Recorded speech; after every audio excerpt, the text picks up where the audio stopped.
गुरुर्ब्रह्मा गुरुर्विष्णु गुरुर्देवो महेश्वरः गुरुर्साक्षात् परब्रह्म तस्मै श्रीगुरुवे नमः। ओं गजाननं भूतगणाधिसेवितं कपितजम्बुफलचारुभक्षणम् उमासुतं शोकविनाशकारकं नमामि विघ्नेश्वरपादपङ्कजम्। जय गणेश मंगलकरण मंगल में गुणधाम मंगल में मंगल करो गणपति कोटि प्रणाम।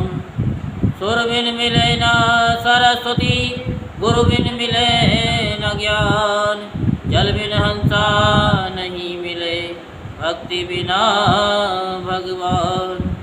सच्चिदानंद रूपाय विश्वोत्पत्त्यादि हेतवे तापत्रे विनाशाय श्री कृष्णाय वयं नुमः। आज हम श्रीमद्भागवत महापुराण के 10वें स्कंद का जो है 68वां अध्याय आपको सुनाते हैं। सो आप सभी मन को एकाग्र करते हुए ध्यानपूर्वक श्री कृष्ण भगवान की कथा को श्रवण करेंगे और धर्म लाभ प्राप्त करेंगे। 68वें अध्याय में आपको कौरवों पर बलराम जी का कोप और शाम का विवाह के बारे में आपको बताया जाएगा। श्री सुखदेव जी कहते परीक्षित, जाम्बवती नंदन शाम अकेले ही बहुत बड़े बड़े वीरों पर विजय प्राप्त करने वाले थे। वे स्वयंवर में स्थित दुर्योधन की कन्या लक्ष्मणा को हर लाई। इससे कौरवों को बड़ा क्रोध हुआ। वे बोले, ये बालक बहुत ढीठ है, देखो तो सही, इसने हम लोगों को नीचा दिखाकर बलपूर्वक हमारी कन्या का अपहरण कर लिया है।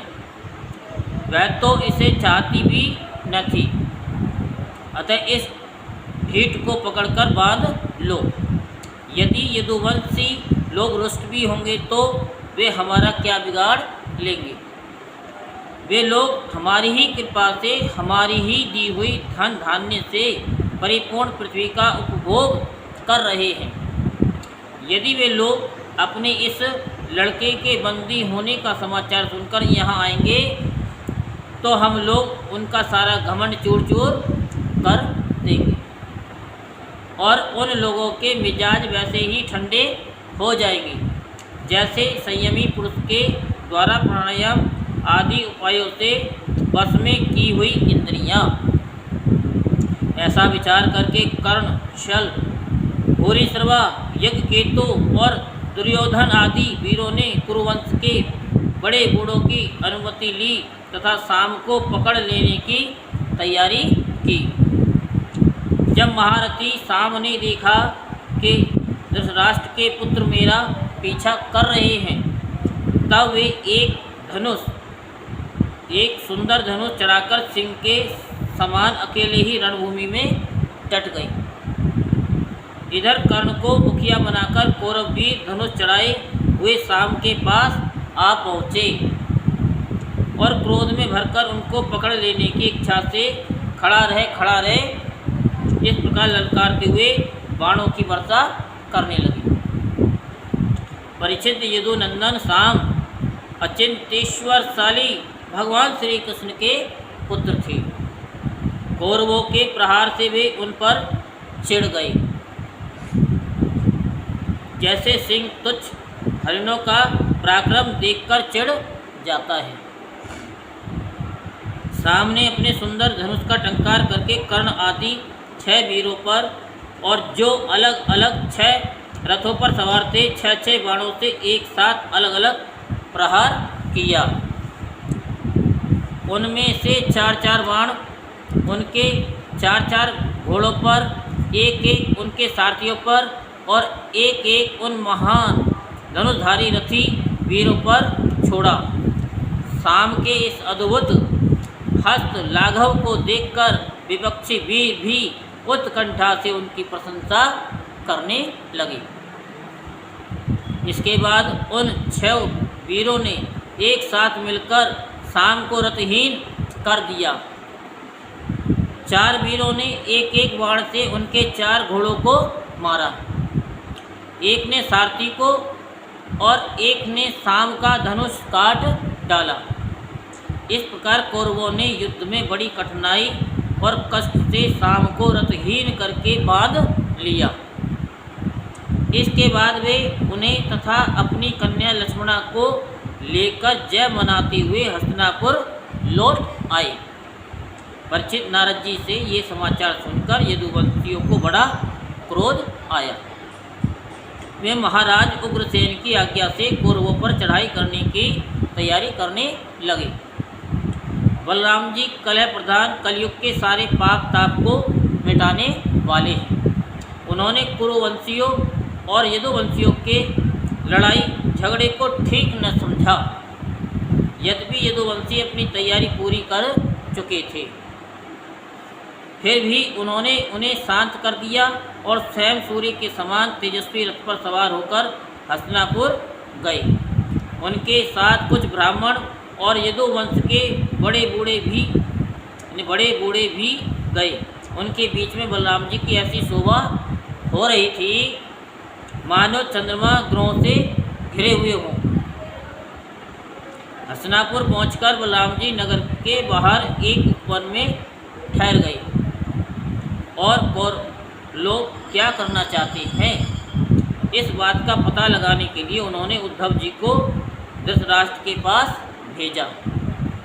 उद्धव जी ने कौरवों की सभा में जाकर धृतराष्ट्र, भीष्म पितामह, द्रोणाचार्य, बलाहिक और दुर्योधन की विधि पूर्वक अभ्यर्थना वंदना की और निवेदन किया कि बलराम जी पधारे हैं। अपने परम हितैषी और प्रियतम बलराम जी का आगमन सुनकर कौरवों की प्रसन्नता की सीमा न रही। वे उद्धव जी का विधि पूर्वक सत्कार करके अपने हाथों में मांगलिक सामग्री लेकर बलराम जी की अगवानी करने चले। समझ में आ रही कथा कि नहीं? सुस्त सी बैठी। मैं सोच रहा कि कहीं ऐसा तो नहीं है कि आपकी समझ में नहीं आ रही हो कथा? नहीं आ गई ना? आपकी आ रही कथा? ठीक है। फिर अपनी अपनी अवस्था और संबंध के अनुसार सब लोग बलराम जी से मिले तथा उनके सत्कार के लिए उन्हें गौ अर्पण की एवं अर्घ प्रदान किया। उनमें जो लोग भगवान बलराम जी का प्रभाव जानते थे उन्होंने सिर झुकाकर उन्हें प्रणाम किया। तदनंतर उन लोगों ने परस्पर एक दूसरे का कुशल मंगल पूछा और ये सुनकर कि सब भाई बंधु सकुशल हैं, बलराम जी ने बड़ी धीरता और गंभीरता के साथ ये बात कही। सर्वसमर्थ राज महाराज उग्रसेन ने तुम लोगों को एक आज्ञा दी है, उसे तुम लोग एकाग्रता और सावधानी के साथ सुनो और अविलंब उसका पालन करो। उग्रसेन जी ने कहा है कि हम जानते हैं कि तुम लोगों ने कईयों ने मिलकर अधर्म से अकेले धर्मात्मा साम को हरा दिया और बंदी कर लिया है। ये सब हम इसलिए सह लेते हैं कि हम संबंधियों में परस्पर फूट न पड़े, एकाग्रता बनी रहे। अतः अब झगड़ा मत बढ़ाओ, शाम को उसकी नववधू के साथ हमारे पास भेज दो।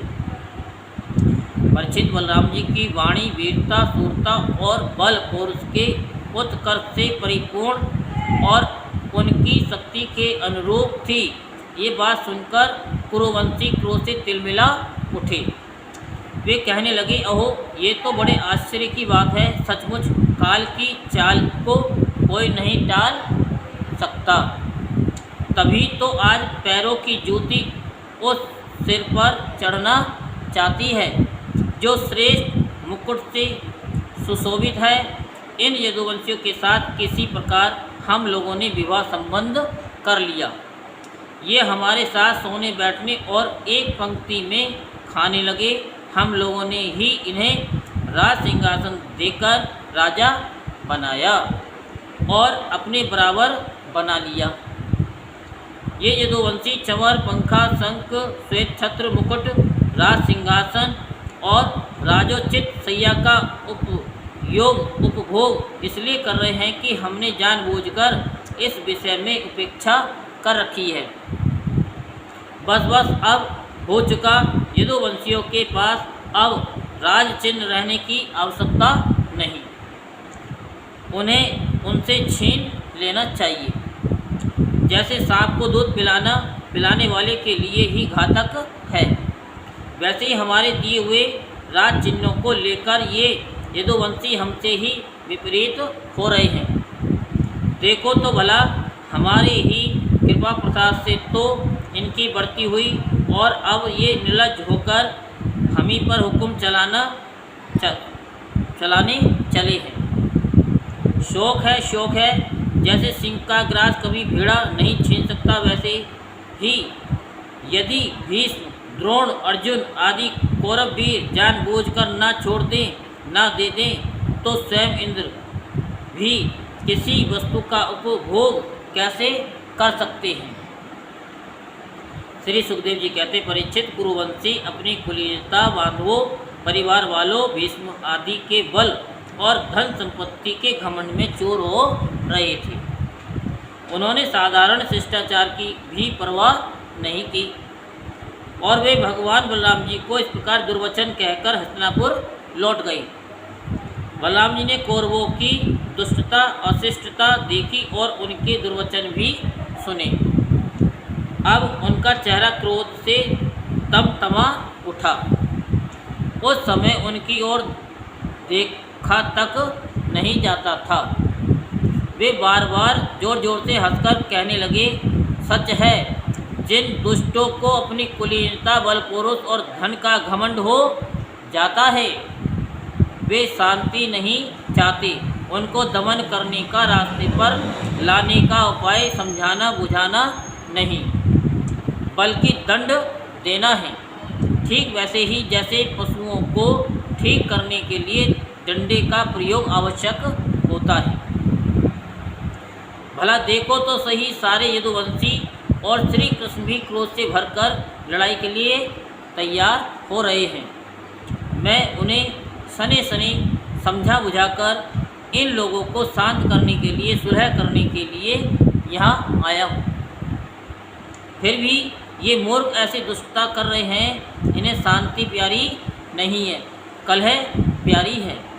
ये इतने घमंडी हो रहे हैं कि बार बार मेरा तिरस्कार करके गालियाँ बक गए हैं।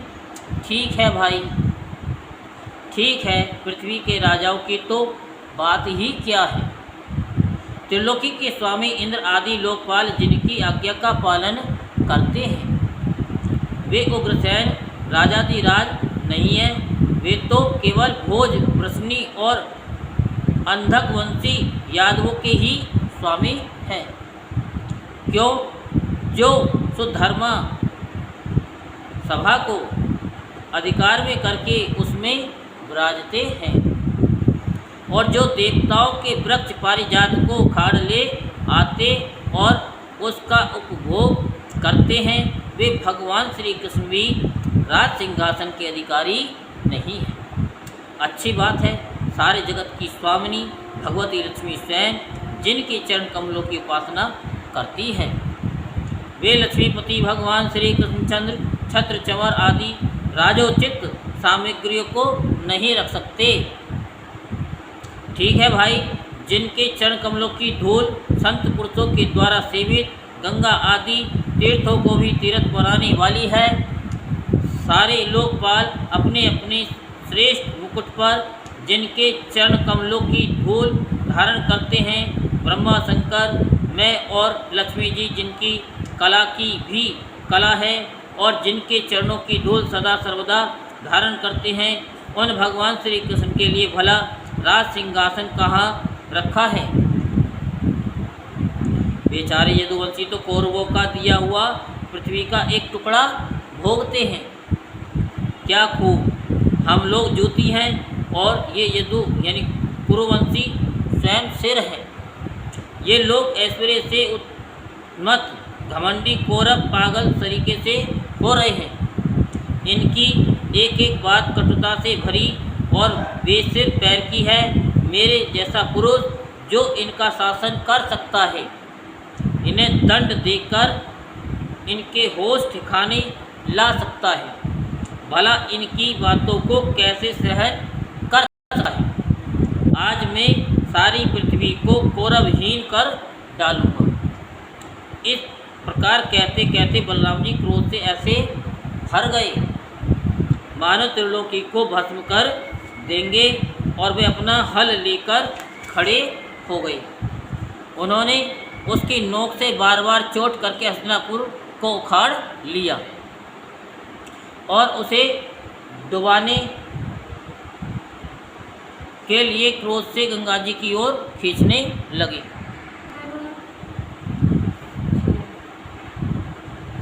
तो उसे डुबाने के लिए बड़े क्रोध से गंगा जी को खींचने लगे।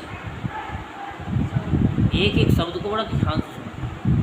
हल से खींचने पर हस्तिनापुर इस प्रकार कांपने लगा कि मानो जल में कोई नाव डगमगा रही हो। जल कौरवों ने देखा कि हमारा नगर तो गंगा जी में गिर रहा है, तब वे घबरा उठे। फिर उन लोगों ने लक्ष्मण के साथ शाम को आगे किया और अपने प्राणों की रक्षा के लिए कुटुंब के साथ हाथ जोड़कर सब शक्तिमान उन्हीं भगवान बलराम जी की शरण में गए और कहने लगे कि लोकाभिराम बलराम जी, आप सारे जगत के आधार शेष जी हैं। हम इसका प्रभाव नहीं जानते प्रभु, हम लोग मूढ़ हो रहे हैं, हमारी बुद्धि बिगड़ गई है, इसलिए आप लोगों का अपराध क्षमा कर दीजिए। किनका? हम लोगों कि आप हम लोगों का अपराध क्षमा कर दीजिए। आप जगत की स्थिति, उत्पत्ति और प्रलय के एकमात्र कारण हैं और स्वयं निराधार स्थित हैं।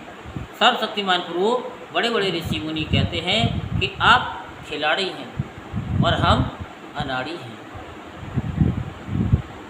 और ये सब के सब लोग आपके खिलौने हैं। अनंत आपके सहस्त्र सहस्त्र सिर हैं और आप खेल खेल में ही इस भूमंडल को अपने सिर पर रखे रहते हैं।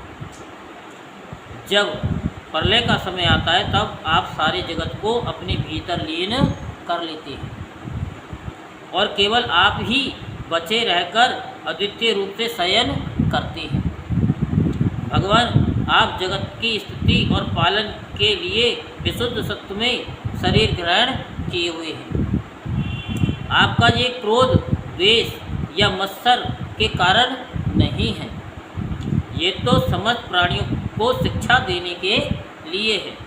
समस्त शक्तियों को धारण करने वाले सर्व प्राणी स्वरूप अविनाशी भगवान, आपको हम क्या करते हैं? नमस्कार करते हैं। समस्त विश्व के रचयिता देव, हम आपको बारंबार नमस्कार करते हैं। जैसे सरिता जी कहती है कि गुरु जी को कोटि कोटि प्रणाम। क्या नाम सरिता है? मेरे ख्याल से सरिता ही है ना? उसका नाम भी ये सरिता कमल, है। हाँ। तो हम आपकी शरण में हैं, आप कृपा करके हमारी रक्षा कीजिए। तो बलराम जी ने क्यों खींचने का प्रयत्न किया? आपको क्यों उनसे हम कर रहे थे? क्या? हम लोग चढ़ाई कर रहे थे, बुरी भली कह रहे थे। तो बलराम जी ने कहा कि ये ऐसे नहीं मानेंगे। ऐसे नहीं मानेंगे। क्यों? जैसे सुंदरकांड में एक चौपाई है ना, हाँ, क्या है? वो ढोल गवार शूद्र पशुचारी सकल ताड़ना के अधिकारी। तो ये नारी नहीं है, लोग क्या करते? नारी बोलते, वो गलत बोलते। ढोल गवार शूद्र पशु, ये चार हैं, चारी।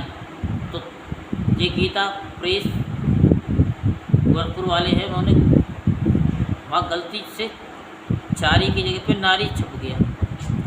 ढोल गंवार शूद्र और पशु, जब तक इनमें बजाएंगे नहीं ना, बहुत से कहते हम तो पंडित जी, हम तो गुरु जी अपनी पत्नी को शास्त्र के अनुसार मारते हैं। सुंदरकांड में तो लिखा है कि ढोल गंवार शूद्र पशु नारी सकल ताड़ना के अधिकारी। अरे नारी को ताड़ना देता है क्या? समझाया जाता है, डांटा जाता है कि नहीं बजाओ, उन्हें दबा दो। बजाओ दबा दो दारू पी करके, जो है? बजाने में आ जाएंगे। फिर काली का रूप धारण कर लेंगी। कुछ कह रही है, फिर तो वो बजाने में आ जाएंगे जब। फिर तो बस कोई बचा ही नहीं सकता। फिर तो भोले बाबा ही कहते हैं उनके नीचे आएंगे जब ये जाकर के वो काली शांत होएंगी। तो इसीलिए क्या है कि ये ढोल गंवार शूद्र पशु नारी नहीं है, चारी है, ये चार हैं। ये सकल ताड़ नगरी जब तक ढोल में नहीं बजाएंगे तब तक। आवाज नहीं देगा। और जो पशु है हमें पता है भैंसा वाला होता है, जो बुगी चलाता है, देखा होगा ना, वो कील ठोक लेता है किसमें, लकड़ी सी जो होती है, हाँ, और वो चुबाता है तो भैंसा कितना भी वो एकदम उछल उछल के भागता है। तो ऐसी शूद्र है। तो ढोल गंवार और गंवार भी जब तक उसको ताड़ना नहीं देंगे ना, धमकाएंगे नहीं, तो वही तो बताया कि भय भी न हो प्रीत न हो, बिना भय के प्रीत नहीं हो। वही क्या? तो वही चीज़ है कि यहाँ शास्त्रों सब पढ़ तो जाते हैं सुंदरकांड में, लेकिन उन पर ध्यान नहीं देते। अब आपकी समझ में आ गया ना कि नारी शब्द नहीं है। कोई अगर बोलता है ना नारी की जगह पे चारी बोलो, अगर नारी लगा दोगे तो 5 नहीं हो जाएंगे, ढोल होगा, चारी है। नारी नहीं है, नारी को तो बीच में घुसा दिया है, क्योंकि नारी को ये समझते हैं कि भाई किसी तरह दबा लो। ये नहीं पता हमें क्या समझाऊं तुमको। वो फिर तय हो जाएगा। हाँ, चलो कोई नहीं, अब तुमको बता ही देते हैं। अब एक व्यक्ति था, अब इस हंसने की बात नहीं है,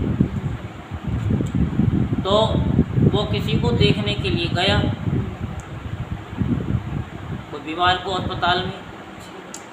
वो गलती से जो है ना, वो जहाँ बच्चा पैदा होते हैं, कहाँ होते हमें नहीं पता, वो लेडीज़ डिपार्टमेंट में पहुंच गया, ऐसे समझो। तो सारी लेडीज से कह रही कि भाई कि ये तो लेडीज डिपार्टमेंट है, यहाँ आप कैसे आ गई। अब वो भी होशियार था, क्योंकि उसने भगवान का नाम ले रखा था। उन्होंने कहा कि माताओं बहनों में इसमें क्या कर सकता हूँ, मैं भी इसी डिपार्टमेंट से ही आया हूँ, मैं भी इसी लेडीज डिपार्टमेंट से ही आया हूँ।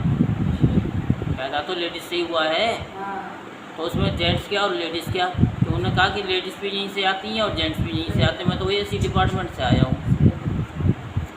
तो अब कुछ लोग तो इसमें हंसी की बात मान लेते कि भैया मैं इसी डिपार्टमेंट से आया हूँ, लेकिन ये कायदे की बात क्या है कि भैया हैं, बाद में समझे हो ना। तो भैया लेडीज डिपार्टमेंट से, सारी दुनिया लेडीज डिपार्टमेंट से ही आई है, ठीक है ना। तो क्या है कि कुल मिला करके लेडीज़ को कमज़ोर नहीं समझना चाहिए, क्योंकि वो सारा डिपार्टमेंट वहीं का ही है। उनके बिना, शक्ति के बिना तो कुछ है ही नहीं। शरीर है और वो प्राण शक्ति नहीं है, तो इंसान कैसे बोलेगा। बोल सकता है, हाथ चल सकते हैं, आँख चल सकती है, जीभ चल सकती है, कान से सुन सकते हैं। तो देवी क्या है, वो शक्ति हैं। अब नवरात्रे आ रहे हैं तो उसमें क्या है, वो शक्ति की पूजा होती है। तो श्री सुखदेव जी कहते हैं, परीक्षित, कौरवों का नगर डगमगा रहा था और वे अत्यंत घबराहट में पड़े हुए थे। जब सब के सब कुरुवंशी इस प्रकार भगवान बलराम जी की शरण में आए और उनकी स्तुति प्रार्थना की, तब वे प्रसन्न हो गए। अब ये लेडी डिपार्टमेंट वाला मैंने शुक्ला जी को सुना दिया था अभी 2-4 दिन पहले, तो वो हंसते हंसते लोटपोट हो गए कि गुरुजी आप तो ऐसी बातें करते हो कि तबीयत खुश कर दी। मैंने कि हम तो तबीयत खुशी करके रखती, डरो मत, ऐसा कहकर उन्हें अभयदान दिया। परीक्षित अपनी पुत्री लक्ष्मणा से बड़ा प्रेम करता था। उसने दहेज में 60 वर्ष के 1200 हाथी और 10,000 घोड़े, सूर्य के समान चमकते हुए सोने के 6,000 रथ और सोने के हार पहनी हुई 1,000 दासियाँ दी। यदुवंश शिरोमणि भगवान बलराम जी ने ये सब दहेज स्वीकार किया और नव दंपति लक्ष्मणा तथा शाम के साथ कौरवों का अभिनंदन स्वीकार करके द्वारका की यात्रा की। अब बलराम जी द्वारकापुरी में पहुँचे और अपने प्रेमी तथा समाचार जानने के लिए उत्सुक बंधु बांधवों से मिले। उन्होंने यदुवंशियों की भरी सभा में अपना वे सारा चरित्र कह सुनाया जो हस्तिनापुर में उन्होंने कौरवों के साथ किया था। परिचित, ये हस्तिनापुर आज भी दक्षिण की ओर ऊंचा और गंगा जी की ओर को झुका हुआ है और इस प्रकार ये भगवान बलराम जी के पराक्रम की सूचना दे रहा है। यहीं पर श्रीमद् भागवत महापुराण के 10वें स्कंद का 68वां अध्याय संपूर्ण होता। बोल वृंदावन बिहारी लाल की जय, बोल बांके बिहारी लाल की जय। जय जय श्री राधेश्याम, जय जय श्री राधेश्याम, जय जय श्री राधेश्याम।